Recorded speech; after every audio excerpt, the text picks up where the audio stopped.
What's up everybody, it's Sean here back today to give you a review of the Up There New Balance 991 V2. This marks the latest collaboration between Australian-based boutique Up There with New Balance. For the first time though, they're collaborating on this 991 V2 silhouette, which is definitely one of the brand's most popular models right now. Like any other 991 V2, this pair is still made in New Balance's Flimby factory in England, and these were released on November 27th for a price of 420 Australian dollars, which is the equivalent to 275 US dollars or $385 here in Canada. The style code for this shoe is U991UT2, and before I go on any further in this review, I want to give a huge thank you over to the team at Up There for sending me over this pair my way. Up There has consistently shown love to my channel, and I truly appreciate being part of the rollout for a shoe like this. So first off, if the look of the shoe seems familiar to you, it may be because the colorway of this shoe draws inspiration from the New Balance 577 NBW, which features a similar look and similar materials.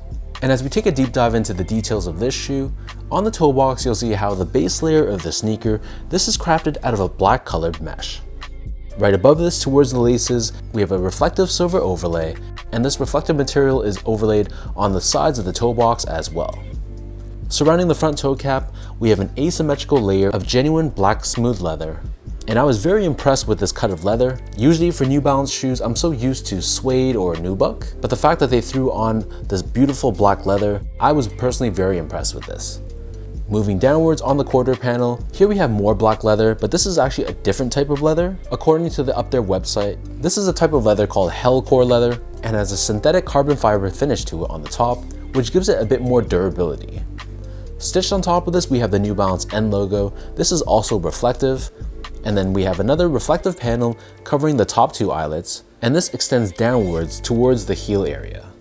Underneath this, we have more black mesh, and then on the bottom of the heel, we have another layer of that smooth black leather.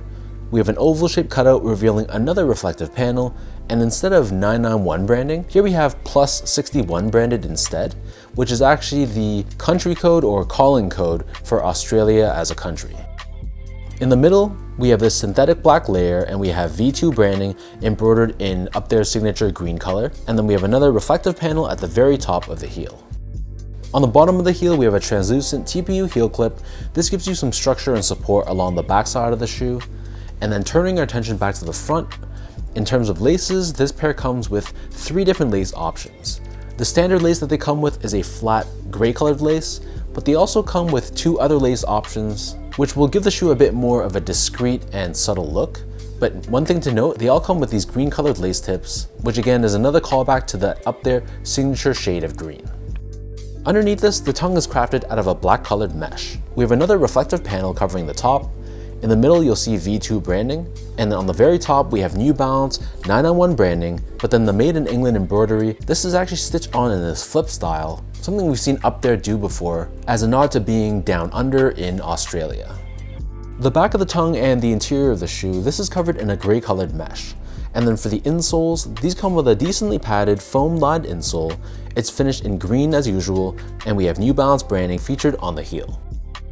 So the upper of the shoe sits atop this chunky midsole, which is crafted out of a mix of end cap, which is a dual density foam, along with fuel cell technology. In addition to that, they also have Absorb SBS pods, which is visible on the lateral forefoot and heel, and this helps with impact protection and shock absorption. And then turning the shoe over to the bottom, here we have this full gum rubber outsole, which I think complements the upper of the shoe very nicely.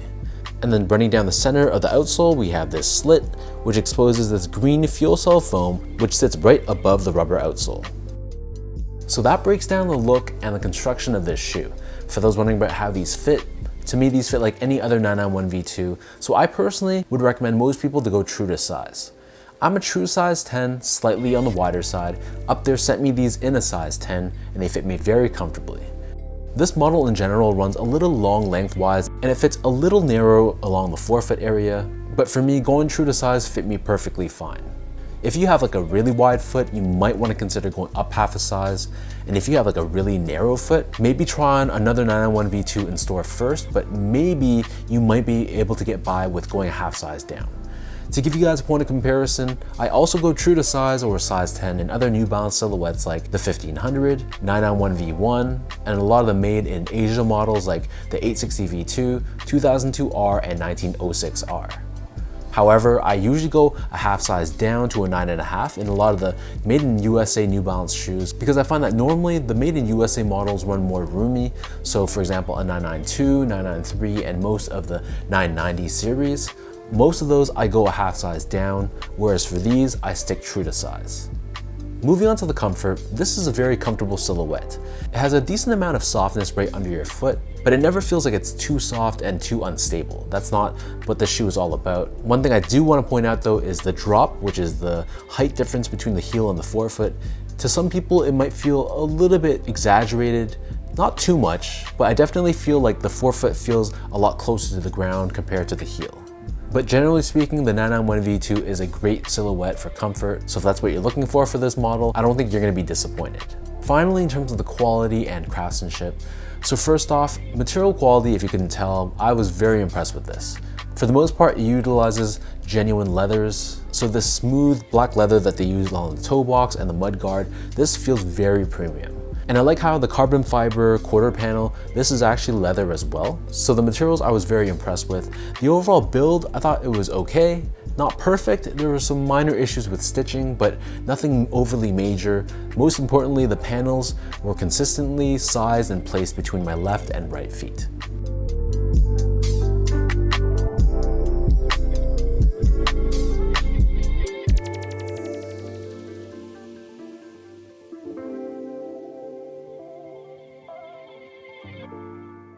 So with all that out of the way now, let me toss these on feet, I'll lace them up, and I'll show you guys how these look.